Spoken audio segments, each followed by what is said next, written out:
tumekuwa na viongozi hapa Ukambani kwa miaka mingi, lakini Ukambani imebaki kuwa maskini.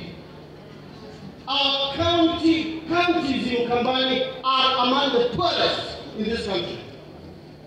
Ile tuatuikie ni njaa akamba.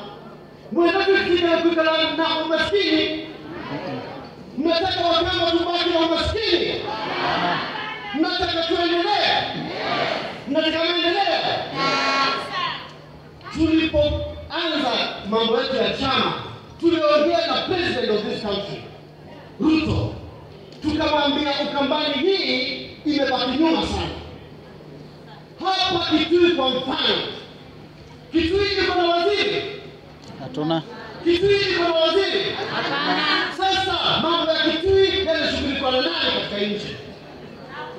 Ni nani? Hakuna. Sasa chama cha National Liberal Party tutapigania Mkamba. Tutapigania nani? Chama cha National Liberal Party tutapigania Mkikuyu. Tutapigania Mjaluo. Tutapigania Mtaita. Tutapigania Masai. Yule mtu yeyote ambaye hajapata maendeleo, chama ni hiki. Chama cha maendeleo. Chama cha maendeleo. Maendeleo kwa wote. Maendeleo kwa wote. Mmesikia serikali iliyopita watu